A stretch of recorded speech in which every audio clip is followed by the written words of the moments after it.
ಇನ್ನೊಂದು ಏನಂದರೆ ನೋಡಿ, ಈ ನಮ್ಮ ಇಸ್ಲಾಂ ಧರ್ಮದಲ್ಲಿ ಮೆಚ್ಯೂರ್ಡ್ ಆಗಿದ ತಕ್ಷಣವೇ ಮದುವೆ ಅಂತ ಇದ್ದಿದ್ದಿಲ್ಲ. ಅದು ನಾವು ಕೆಲವು ನಮ್ಮ ಸಮುದಾಯದಲ್ಲಿ ಮನೆಗಳಿದ್ದಾರೆ, ಮೆಚ್ಯೂರ್ಡ್ ಆಗಿದ ತಕ್ಷಣವೇ ಮದುವೆ ಮಾಡಿಬಿಡ್ತಾರೆ. ಅಂದರೆ ಕಾನೂನು ಒಂದು ಇದೆ. ಈಗ ನಮ್ಮ ಕಾನೂನಿನಲ್ಲಿ ಏನು 18 ವರ್ಷ ಆಗಬೇಕು, ನಮ್ಮ ಇಸ್ಲಾಂದ ಶರಿಯದಲ್ಲಿ ಏನು 14 ವರ್ಷ 13 ವರ್ಷ ಆದಮೇಲೆ ಮಾಡ್ಬೋದು ಮದುವೆ. ಎಷ್ಟು ಮದುವೆ ಇದಕ್ಕೆ ಮುಂಚೆ ಆಗಿರೋದು, ಈ ನಮ್ಮ ತಾಯಿ ಮದುವೆ ಆಗಿರೋದು 13 ವರ್ಷ ಆಯಿತು ನಮ್ಮ ತಾಯಿಗೆ. ಆವಾಗೆ ಆ ಕಾಲದಲ್ಲಿ ಎಷ್ಟು ಮದುವೆಗಳು ಆಗಿದೆ ಇದರಿಂದ ಯಾವುದು ನಮ್ಮ ಸಮಯದಲ್ಲಿ ಒಂದು ಪ್ರಾಬ್ಲಮ್ ಇಲ್ಲ. ಈಗ ಕಾನೂನು ಇದೆ, ಕಾನೂನು ಇದ್ದಿದ್ದ ಮೇಲೇನು ಮದುವೆಗಳು ಆಗ್ತಾ ಇದೆಯಲ್ಲ, ಅದರಲ್ಲಿ ಏನು ಹುಡುಗಿರ ಮೇಲೆ ದೌರ್ಜನ್ಯ ನಡೀತಾ ಇದೆ. ಎಲ್ಲ ಸಮುದಾಯದಲ್ಲಿ ಇದೆ ದೌರ್ಜನ್ಯ. ಏನು ವರದಕ್ಷಿಣೆ ಬಗ್ಗೆ, ಇದ್ರ ಬಗ್ಗೆ ಎಲ್ಲ ಇದರಲ್ಲಿದೆ.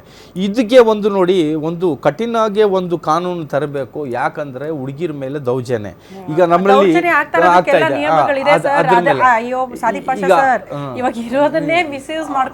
ಮಿಸ್ಯೂಸ್ ಆಗ್ತಾ ಇದೆ. ಇನ್ನೊಂದು ನೋಡಿ, ಸೇಫರ್ ಸೈಡ್ ಇರ್ಲಿ, ಅವ್ರಿಗೆ ಹೆಲ್ಪ್ ಆಗ್ಲಿ ಅನ್ನೋ ಕಾರಣಕ್ಕೆ ಏನೇನೆಲ್ಲ ತಂದಿದ್ದಾರೆ. ಬಟ್ ಅದೆಲ್ಲವೂ ಕೂಡ ಶರಿಯಾ ಲಾನಲ್ಲಿ ನೋಡಿ, ಶರಿಯಾ ಲಾನಲ್ಲಿ ತಲ್ಲಾಕು ಖುಲಾ ಇದು ಎರಡೂ ನಮಗೆ ಅದು ಇಷ್ಟ ಇರಬಾರ್ದು. ದೇವ್ರಿಗೆ ಅದು ಇಷ್ಟ ಇಲ್ಲ. ತಲ್ಲಾಕ್ ಅಂದ್ರೇನು ಅಲ್ಲಾಕೆ ಇಷ್ಟ ಇಲ್ಲ, ಆಗ್ಬಾರ್ದು ಅಂತ. ಖುಲಾನು ಆಗ್ಬಾರ್ದು ಅಂತ ಅಲ್ಲ ಹೇಳಿದಾನೆ. ಆದ್ರೆ ಈ ಪರಿಸ್ಥಿತಿ ಏನನ್ನ ಬಂದ್ರೆ, ಪ್ರಾಬ್ಲಮ್ ಬಂದ್ರೆ, ಇಬ್ಬರದು ಜೀವನ ಹಾಳಾಗ್ತಾ ಇದೆ, ಇಬ್ಬರದು ಪ್ರಾಬ್ಲಮ್ ಬರುತ್ತೆ. ಆ ಟೈಮ್ನಲ್ಲಿ ಯೂಸ್ ಮಾಡಿ ಅಂತ ಅಲ್ಲ ಹೇಳಿರೋದು. ಈಗ ಏನಾಗ್ತಾ ಇದೆ, ಸಡನ್ ಆಗಿ 3 ಸಲ ತಲ್ಲಕ್ ಹೇಳ್ಬಿಡೋದು, ಇದು ನಮ್ಮ ಸಮುದಾಯದಲ್ಲಿ ನಡೀತಾ ಇದೆ. ಈಗ ಹುಡುಗಿ ಹುಡುಗ ಪಾಪ ಅವನಿಗೆ ಕಷ್ಟ ಏನನ್ನ ಬಂದ್ಬಿಟ್ರೆ ಹುಡುಗಿ ಏನು ಮಾಡುತ್ತೆ, ನನ್ನ ಜೀವನ ಮಾಡಲ್ಲ ನಿನ್ನ ಜೊತೆಯಾಗೆ, ನನಗೆ ಖುಲಾ ಕೊಟ್ಬಿಡು, ನೀನು ನನಗೆ ಬಿಡ್ಬಿಡು. ಅದೂ ಇದೆ, ಎರಡು ಕಡೆನೇ ಇದೆ ಮೇಡಮ್. ಈ ಫಸ್ಟ್ ಏನಂದ್ರೆ ನೋಡಿ, ತಾಯಿ ತಂದೆ ಅವ್ರದ್ದು ತುಂಬ ದೊಡ್ಡ ಪಾತ್ರ ಇರುತ್ತೆ ಮಕ್ಕಳಿಗೆ ಜೀವನ ಹೆಂಗೆ ಇದು ಮಾಡಬೇಕು ಅವ್ರಿಗೆ ಅಂತ. ಅದರಲ್ಲಿ ಅಲ್ಲ, ನೀವೇ ಅದನ್ನ ಸರಿ ಮಾಡ್ಕೋಬೇಕು ಅನ್ಸುತ್ತೆ. ಈಗ ನಾವಾದ್ರೆ ಕಾನೂನು ಅದು ಇದು ಅಂತ ಹೋರಾಡ್ತೀವಿ. ನೀವೇ ಹೇಳ್ದಂಗೆ ನಮ್ಮಲ್ಲಿ ಏನೇ ಸಮಸ್ಯೆಗಳಾದ್ರೂ ಕೂಡ ನಾವೆಲ್ಲ ಒಗ್ಗಟ್ಟಾಗಿ ಕೂತ್ಕೊಳ್ತೀವಿ, ಮೌಲ್ವಿಗಳ ಮುಂದೆ ನಾವೇ ಡಿಸೈಡ್ ಮಾಡ್ತೀವಿ ಎಲ್ಲ. ನೋಡಿ, ನಮ್ಮ ನೀವೇ ಅದನ್ನ ಸರಿ ಮಾಡ್ಕೋಬೇಕು. ನೀವೇ ಹೇಳ್ತಾ ಇದ್ದೀರಿ 4 ತರ ಮದುವೆ ನಡೀತಾ ಇದೆ ನಮ್ಮ ಜ್ಯೋತಿಷದಲ್ಲಿ ನಡೀತಾ ಇರೋದು. ನಮ್ಮನ್ನ ಕೇಳ್ತಕ್ಕಂಥ ಕ್ಲೈಂಟ್ಸ್ ಜ್ಯೋತಿಷದಾಗ 4 ತರ. ಯಾವುದು?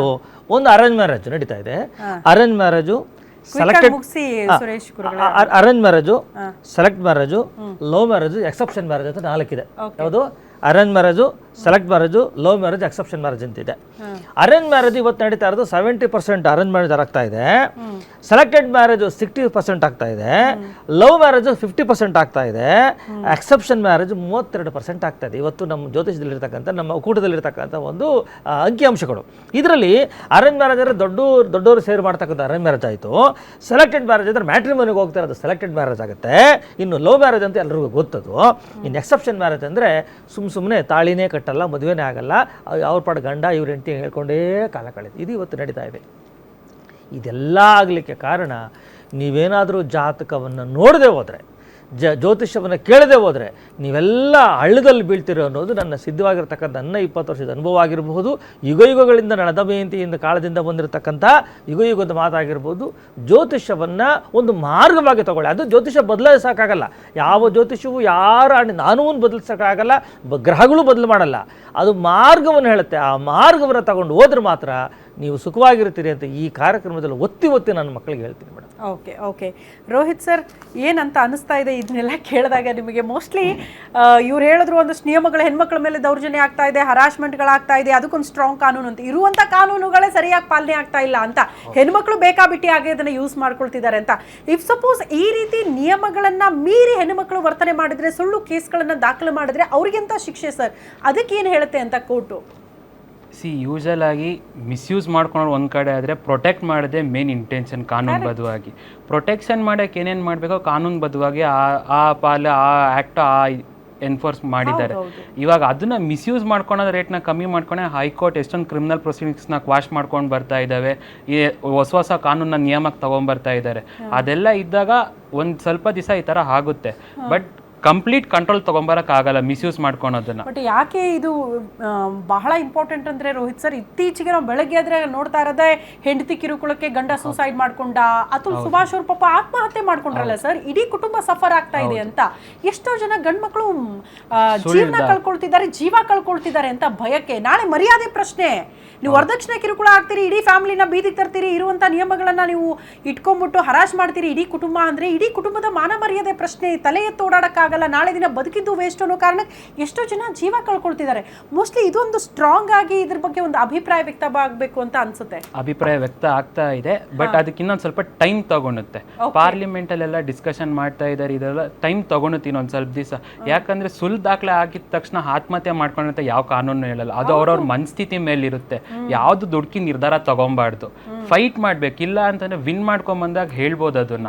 ಅದ್ ಒಂದೇ ಟೈಮ್ ಸೂಸೈಡ್ ಮಾಡ್ಕೊಂಡಿದ್ರೆ ಅರ್ಥ ಏನು ಇಲ್ಲ ಅದ್ರೊಳಗಡೆ. ಸೂಸೈಡ್ ಮಾಡ್ಕೊಳೋದು ಮುಟ್ಟಾಳ್ತನ ನನ್ನ ಪ್ರಕಾರ.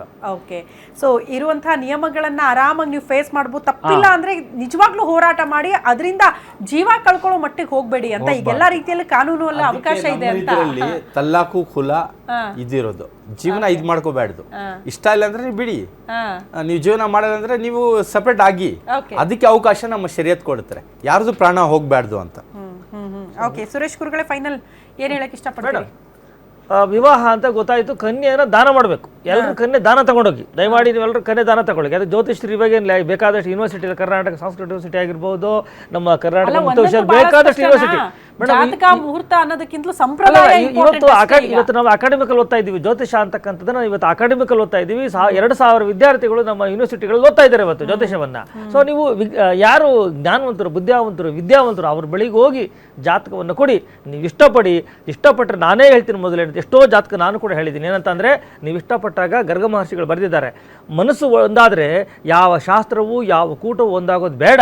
ಆದರೆ ಮನಸ್ಸು ಇಷ್ಟಪಡಬೇಕಾದ್ರೆ ಎಲ್ಲಿ ಇಷ್ಟಪಡಬೇಕು, ಬಿಸಿಲೀರು ಬಿಟ್ಬೇಕಾ, ತಣ್ಣೀರು ಬಿಟ್ಬೇಕಾ, ಹಾಲಲ್ಲಿ ಹಾಕ್ಬೇಕಾ, ವಿಷದಲ್ಲಿ ಹಾಕ್ಬೇಕಾ ಅಂತಿರ್ತದೆ. ಅದು ನೋಡಿ ನೀವು ನಿರ್ಧಾರ ತಗೊಳ್ಳಿ. ನೀವೆಲ್ಲ ಏನು ಕಾರ್ಯಕ್ರಮ ನೋಡ್ತಿರ್ತೀರೋ, ತಂದೆ ತಾಯಿಗಳಾಗಿರ್ಬೋದು, ಮಕ್ಕಳಾಗಿರ್ಬೋದು, ನೀವೆಲ್ಲರೂ ಕೂಡ ನಿಮ್ಮ ಮಕ್ಕಳು ಚೆನ್ನಾಗಿರಲಿ ಅಂತಲೇ ಸಾಕಿರ್ತೀರಿ.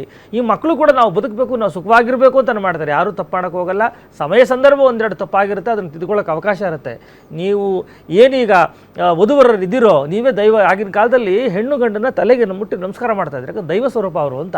ಆ ದೈವತ್ವ ನಿಮ್ಮಲ್ಲಿರುತ್ತೆ, ಅದಕ್ಕೆ ಬೆಲೆ ಕೊಟ್ಟು ನೀವು ನನ್ನದೇ ಅಲ್ಲ ನಾನೇ ಅಂತ ಡೈವರ್ಸ್ ಆಗ್ತಾ ಇರ್ತಕ್ಕಂಥ ಜ್ಯೋತಿಷದಲ್ಲಿ ಕೆಳಗೆ ಬರೋರು ಎರಡೇ ಕಾರಣ. ಒಂದು ಫೈನಾನ್ಸು, ಒಂದು ನನ್ನ ಮಾತು ಕೇಳಲ್ಲ, ನನ್ನ ಮಾತು ಕೇಳಲ್ಲ, ನನ್ನದು ಒಂದು ದುರಾಂಕಾರದಿಂದ ಡೈವರ್ಸ್ ಆಗ್ತಾ ಇದ್ದಾವೆ. ಆನಂತರ ಹಣಕಾಸು ವಿಚಾರವಾಗಿ ಡೈವರ್ಸ್ ಆಗ್ತಾ ಇದೆ. ಅದು ಯಾವುದೂ ದೊಡ್ಡದಲ್ಲ.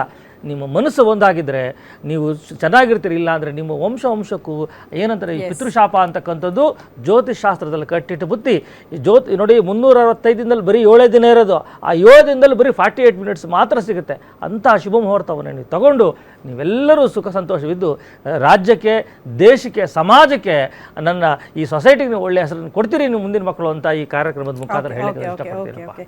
Rohit sir, final word sir, ಏನು ಹೇಳಕ್ಕೆ ಇಷ್ಟಪಡ್ತೀರಿ ಇದನ್ನು ಈ ವಿಚಾರಕ್ಕೆ ಸಂಬಂಧಪಟ್ಟಂತೆ? ಮ್ಯಾರೇಜ್ ಇಸ್ ಎ ಟ್ರೆಡಿಷನ್ ತಕ್ಕನಾಗಿ ಫಾಲೋ ಮಾಡ್ಕೊಂಡು ಹೋಗಿ ಎಲ್ಲರೂ ಆರಾಮಾಗಿರಬೇಕು. Okay, thank you so much sir. ಇಷ್ಟೊಂದು ನಮ್ಮ ಡಿಬೇಟಲ್ಲಿ ಭಾಗಿಯಾಗಿದ್ದಕ್ಕೆ. ಸಾದಿಕ್ ಪಾಷಾ ಸರ್, ತಮಗೂ ಕೂಡ ಧನ್ಯವಾದಗಳು. ಏನಾದರೂ ಫೈನಲ್ ವರ್ಡ್ ಇದೆಯಾ ಸರ್ ನಿಮ್ಮದು?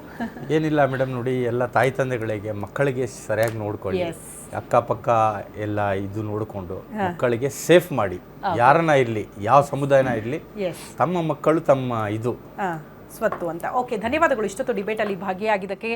ಒಟ್ಟಿನಲ್ಲಿ ಮದುವೆ ಅನ್ನೋದು ನಮ್ಮ ಗುರು ಹಿರಿಯರು ಏನು ಸಂಪ್ರದಾಯ ಮಾಡಿದಾರೋ ಆ ಸಂಪ್ರದಾಯ ಬದ್ಧವಾಗಿ ಮದುವೆ ಆದರೆ ಅದು ಮಾನ್ಯವಾಗಿರುತ್ತೆ ಅಂತ. ನಾಳೆ ದಿನ ಗುರು ಹಿರಿಯರ ಸಮ್ಮುಖದಲ್ಲೇ ಆಗಿದ್ದೀವಿ, ಸಪ್ತಪದಿ ತುಳಿದಿದ್ದೀವಿ, ನಾವ್ಯಾಕ್ರಿ ರಿಜಿಸ್ಟರ್ ಮಾಡಿಸ್ಬೇಕು, ನಾವ್ಯಾಕ್ರಿ ದಾಖಲೆ ಪಡ್ಕೊಳ್ಬೇಕು ಅಂತ ಹೇಳಂಗೂ ಇಲ್ಲ.